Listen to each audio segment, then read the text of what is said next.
Okay, good morning and good afternoon, everyone, and thank you so much for joining our webinar, which will introduce KU Select 2016, which is the third collection from Knowledge Unlatched. Before I go any further, I just want to make sure that everyone can hear me. So I would like you to just pop into the chat box, which you'll find at the bottom of the GoToWebinar toolbar, and just let me know if you can hear me.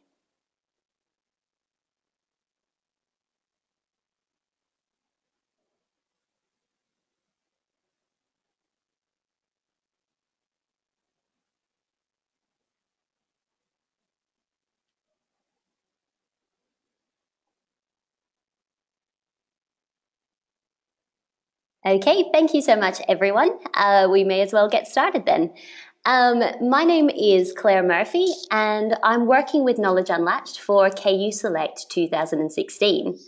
As you may have seen, attendees have been muted, but you can type in any questions into the chat box on the top right-hand side. The webinar is being recorded, and a link to the recording will be sent to you after the webinar.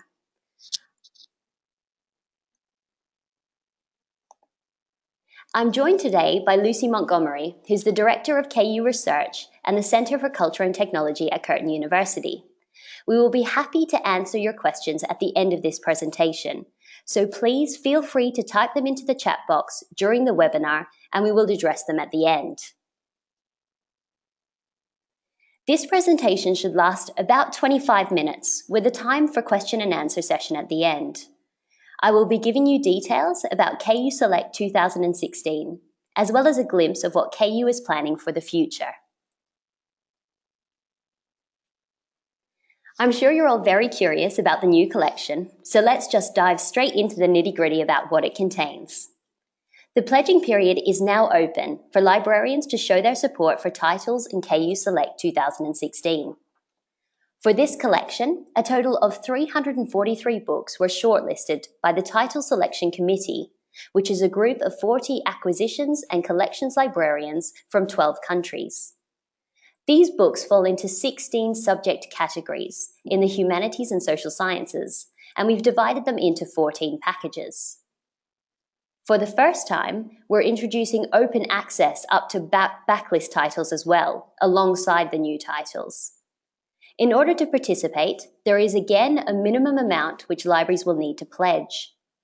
And in order to acknowledge libraries' purchases of additional formats of books that you have pledged for, publishers have again agreed to a discount which is 35% off the recommended retail price and can be claimed directly from the publishers. The front list collection consists of 147 new titles in the Humanities and Social Sciences. These titles are scheduled to be published between November 2016 and April 2017. The pledging price per frontlist title is US $55, which works out at approximately 72 Australian, 75 in New Zealand, and 76 in Singapore. I guess depending on the outcome of the US election, these figures might change. The Backlist Collection consists of 196 titles in the Humanities and Social Sciences. We set strict criteria for these titles. They had to be published between 2005 and 2015, and these books should be offered at a greatly reduced price of $13.75 US, or about 18 Australian dollars and 19 in both New Zealand and Singapore per library. So why is KU... Claire, yeah. to interrupt, are your slides progressing on your screen? Yes, they are. Are they not progressing in the webinar? Not for me. Oh, okay. What slide can you currently see, Lucy? Currently see your screen with, you're still on the KU Select 2016 first slide. Oh, okay. How surprising. Let me have a quick look. Can you see it now? Yes. Okay, sorry about that, everyone. These minor tech glitches. Hopefully I have been descriptive enough about what is going on with the collection, but I will make sure that I send you all of the slides as well to make sure that you haven't missed out on too much exciting excitement. So anyway, sorry about that. Why is KU expanding to backlist titles? So a popular request from libraries was that KU increase the number of titles it offers to libraries. We decided to ask publishers for backlist titles that complement the frontlist titles so that researchers and students would be able to have a greater reading selection. Okay, so we've talked about how and why monographs are facing difficulties in previous webinars. It's a challenge which faces libraries and publishers, as well as academics, and you can see why OA is beneficial for academics in particular from this image. This is where KU comes in. Many libraries are struggling to afford books, as you all know. Authors are finding it harder to get published.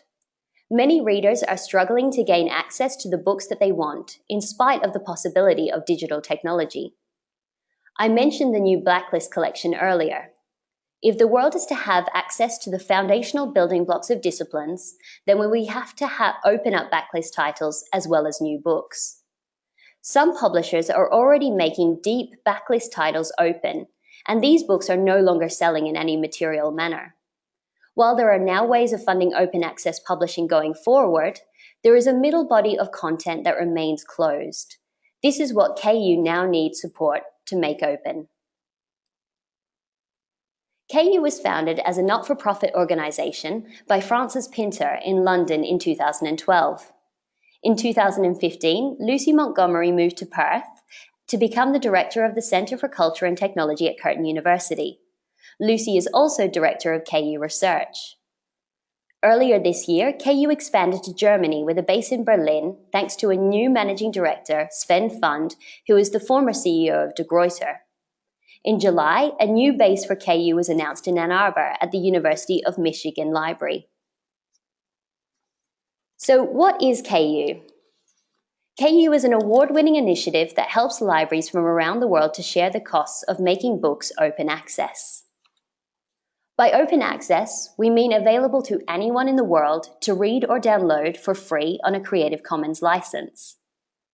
In addition, Lucy and her team at KU Research are contributing to transparency in and understanding of digital knowledge landscapes that include open access. Developing and piloting business models that make it open access publishing practical and sustainable for research communities is part of this. So how do libraries from around the world share the costs of making books open access? In the KU model, publishers are paid a fixed title fee that is split amongst participating libraries. The title fee for new books represents the basic cost of publishing a book. This is much less than the price of a book through conventional channels, as there are fewer intermediaries involved. Of course, backlist unlatching is much less because the publisher has already recovered much of their investment. Making it open access will eat into expected post-publication print sales. Payment of the title fee allows a publisher to feel confident that they will not make a loss on a book if it is made available on an open access license. And, as I mentioned before, discounts are available to libraries who purchase additional formats of any of the books that you pledge for with KU. This is how the KU model works. We ask publishers to submit titles that fulfill our criteria. The Title Selection Committee, which is made up of acquisitions and collections librarians, vote on these titles. The shortlist is then presented to the wider library community, who then pledge on smaller subject packages within the collection. If enough pledges are secured in order to cover the cost of the title fees, then these books can be unlatched. Libraries are then invoiced for their selection and publishers are paid. Libraries will receive MARC records and their own usage statistics reports. If there aren't enough pledges to cover the title fees, then those packages will not be unlatched, and libraries won't be invoiced for those books. So far, we have run 2 successful collections and unlatched over 100 books. In the pilot, 28 books from 13 publishers were made open access. Since the unlatching, which started in March 2014, there have been just under 74,000 downloads in 183 countries via OAPN and the Internet Archive. This averages to 2,600 downloads per book, compared to sales of a couple of hundred as would be expected for closed monographs. In addition to this, there have been almost 22,000 page views on HathiTrust's platform. Of course, these statistics don't include access via publishers' own platforms or any other routes. In round 2, a further 78 books from 26 publishers were made available on an open access basis. We started to unlatch these books in March 2016, and as there are forthcoming titles, the remaining books will be unlatched upon publication throughout the next couple of months. The download figures mentioned above come from all around the world, as this map shows. Anyone, anywhere can access unlatched titles by going to our collections website at collections.knowledgeunlatched.org. They can, of course, also be accessed by visiting the OAPN or HathiTrust platforms, searching through participating library catalogues, or simply Googling the books. 380 libraries plus consortia have participated in the KU collection so far. These libraries come from 24 countries around the world, so you can see that KU has a global appeal. A list of all participating libraries can be found on our website, knowledgeunlatched.org. So why participate? There are many reasons why libraries participate in KU collections, ranging from a general wish to support the open access cause to using KU as a viable means to fulfill OA mandates in their countries. KU books, in addition, are also very good value for money. The benefits that KU and its models offer attract libraries who seek a sustainable and flexible way to purchase ebooks and at the same time make those books open access. KU asked libraries what would encourage them to participate, and as a result, the model reflects this feedback. Recent suggestions involved more books, more flexibility, and more choice, so KU has expanded its offering, built in a pick-and-choose option to select titles on an individual basis, and now allows for early invoicing for libraries who wish to take advantage of their 2016 budget. Our partners include HathiTrust and OAPN, which both host the open access versions of the KU titles. All of our books are preserved by Clocks and Portico. We now have increased support for handling signups and invoicing. We are again working together with Lyrasis in North America and GIST Collections in the UK, as in previous rounds. New partners, Casalini Libri, Carger Libri, and Schweitzer are joining us for KU Select 2016 in various countries around the world. Let's focus in again on KU Select 2016. Here is the list of the 54 publishers who are participating in the new collection.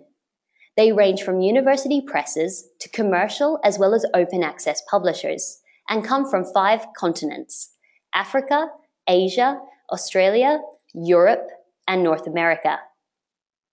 You can find this list in the FAQs and the title list spreadsheet, which are available on our website. I'll give you the link at the end. Here is a brief summary of how KU has expanded, with the number of books offered, subject areas covered, and publishers participating more than doubling from round 2. Publishers have agreed to offer a discount to libraries purchasing additional formats of KU titles so that you can avoid paying twice for the same content. Libraries can claim a 35% discount directly from publishers when placing their order for additional formats. KU encourages publishers to include a reference to the KU Open Access version to enable libraries to make informed decisions about additional format purchases. Knowledge Unlatched knows that it is important for librarians to have a say in the steering of KU and the content of its collections. We listened to feedback about expanding the subject areas, and we also assembled a title selection committee from nominations. 40 acquisitions and collections librarians from 12 countries then voted on a list of 681 titles that publishers had submitted for KU Select 2016, which met our criteria for this collection. A list of these librarians can be found on our website. The feedback from the committee was positive, with some even struggling to decide on the great choice. Although I mentioned some figures in the snapshot slide earlier, here are some more details. Frontlist titles cost $55 US, which is $72 Australian, $75 in New Zealand, and $76 in Singapore per library to unlatch. Backlist titles cost $13.75 US, which works out at approximately $18 Australian and $19 in New Zealand and Singapore.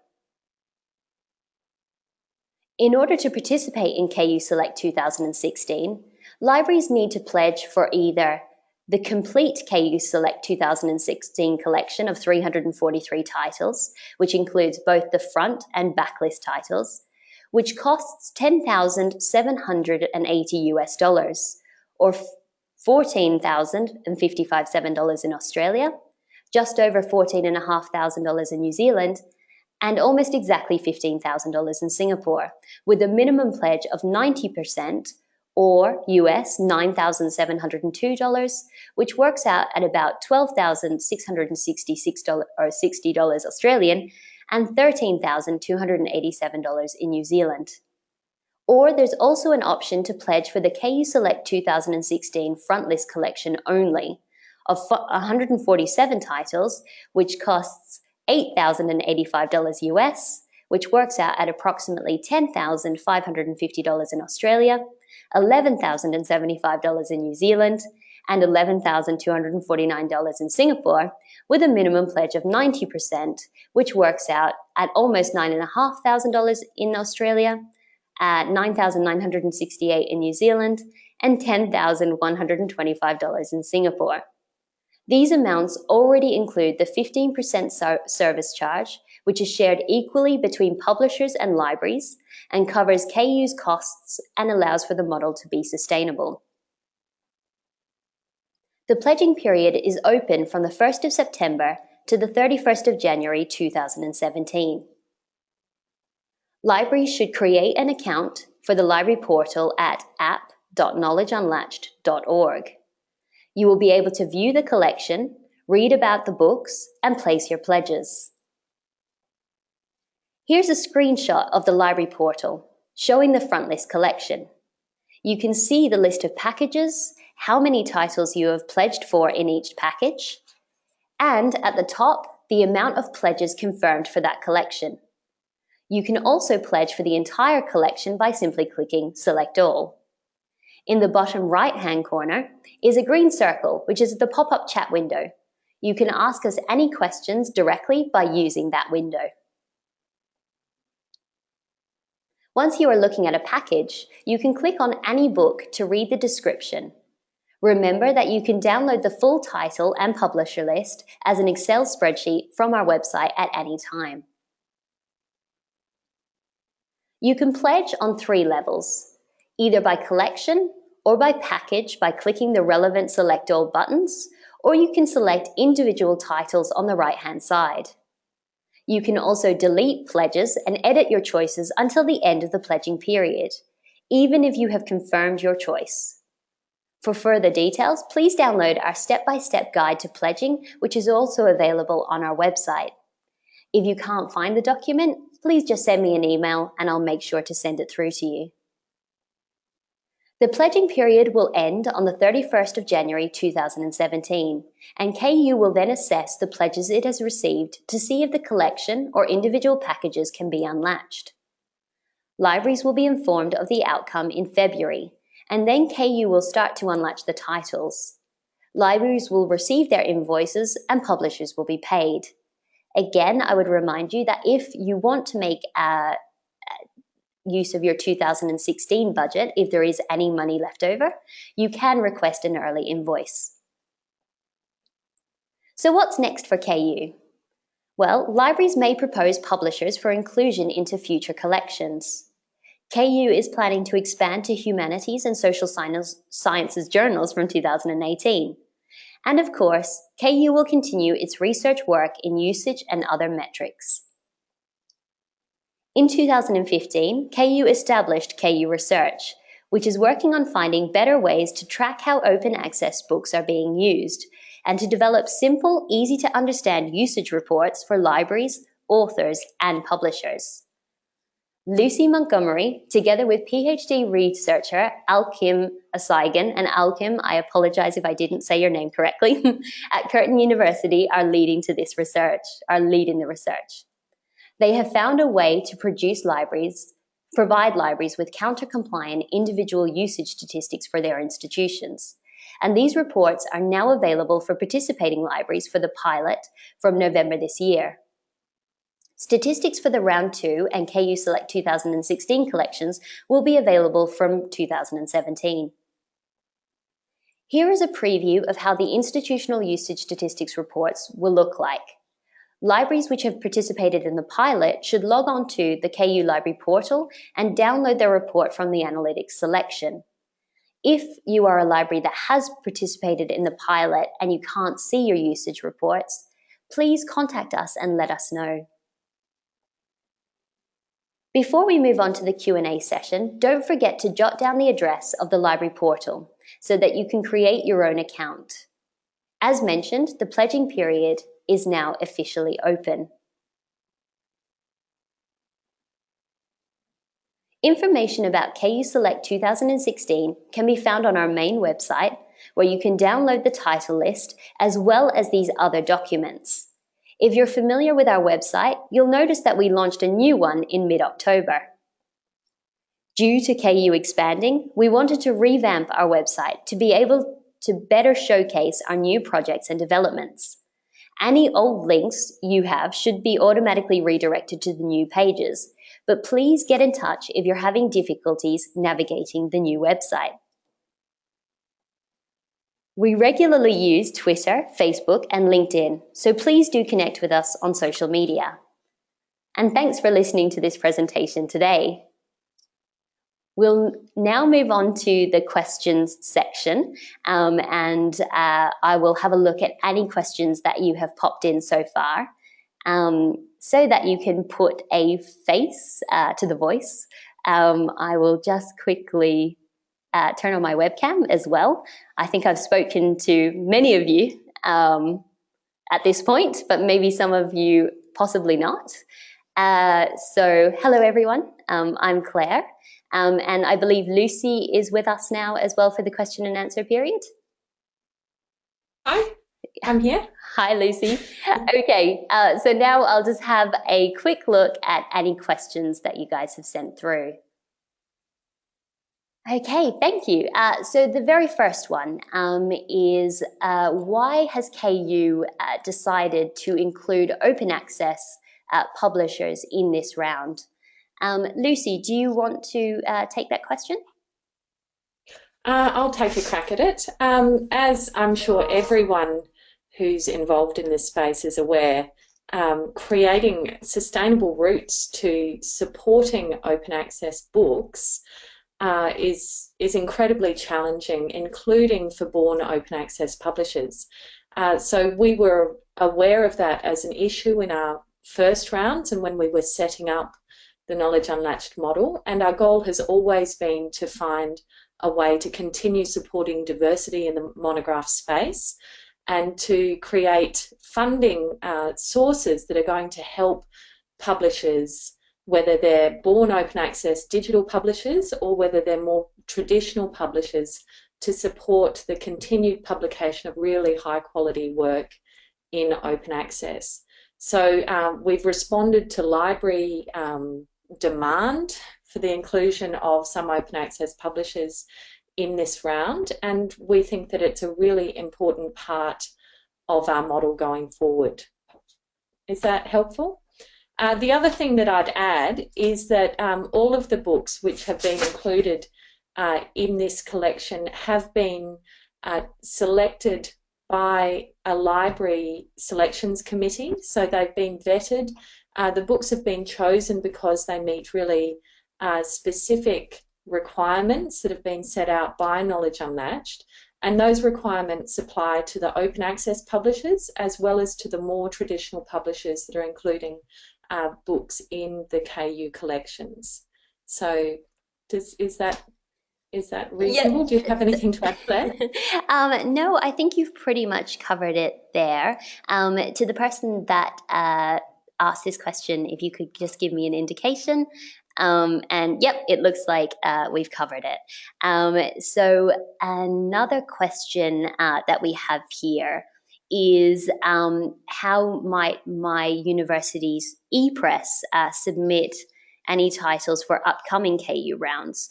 And Lucy, if you're okay with this, I'll take this one. It's a really easy process for the publishers as well. So basically, they use the same portal that you would use to pledge on the collection, except instead of logging in as a library, they log in as a publisher. So if they do that, basically what we'll do is record some information. And then when we start sending out information about the next KU collection and the kind of guidelines for what kind of books we might make use of, that information will get directly to them. So hopefully that will be helpful. Okay. So another question that we have here is just around the library's usage reports. And after participation in the pilot collection, if the reports aren't available. Lucy, because this comes to KU Research, would you like to answer this one? Sorry, could you just repeat the actual question? Yeah, sorry. Okay, so I've participated in the pilot collection, but I can't see my usage report in the portal. Where can I find it? Okay, so the first thing to do, I suspect, if your usage report isn't visible to you in the portal, will be to just confirm with us that the IP range for your institution that we have recorded is correct. So if you could get in contact with us and we'll just confirm your IP ranges, then we'll be able to deal with that directly and engage with you directly on that. But there may be some issues if we haven't got the correct IP address range for your institution. Okay, yep, that's good. So I'll just wait and see for a minute if anybody wants to send through any other questions. Of course, if you don't think about them until later, you're more than welcome to get in touch with myself. I'm sure that I've sent most of you emails by now, but if I haven't, it's very straightforward. It's just claire@knowledgeunlatched.org. But yes, it doesn't seem like there are any more questions. So thank you so much for attending today. Sorry that I didn't start the slides properly at the beginning of this presentation. I'll make sure that I send them out to all of you this morning. But yeah, thank you again for your time. Can I just? Oh, yeah, sorry. Can I add a final plug? So I was involved in the sort of pledging and behind the scenes, the planning processes for earlier rounds of Knowledge Unlatched. And fortunately, I've now stepped into a research role. So we're focusing on the challenges of usage data for open access content and open access books. So I'm back in my office as a researcher, which is lovely for me. But I do know that all of the people we've got working on this round are sitting anxiously hoping that they'll get early sign-ups, because it really helps us with planning and understanding how we're going with our communication strategies when libraries sign up. So please remember that we love it when you register if you intend to participate. And you don't have to pledge immediately, but you can register through the portal and give us an indication that you intend to participate. So those indications get a cheer every time they come through the office, I know from experience, and it's something that's really valued by the team behind the scenes that are really working hard on this project. So that's my final plug. Okay, well, thank you so much, Lucy. And yeah, absolutely. If there are any questions, please get in contact with us. But yeah, if you have a couple of spare minutes after this webinar, we have ended quite early, probably because I tend to be a very fast talker. But yeah, maybe just use that time, if at all possible, to log into the app and have a look at your usage reports for those libraries that have already participated, or just have a more in-depth look at the collection for those of you who are thinking of participating. I'll be in touch with you all probably in the next week or so, just to follow up again and see if there are any questions. But in the meantime, yeah, don't hesitate to send me an email. And thank you so much for your time this morning. Okay. Thanks, Claire. Okay. Thanks, everyone. Okay, bye.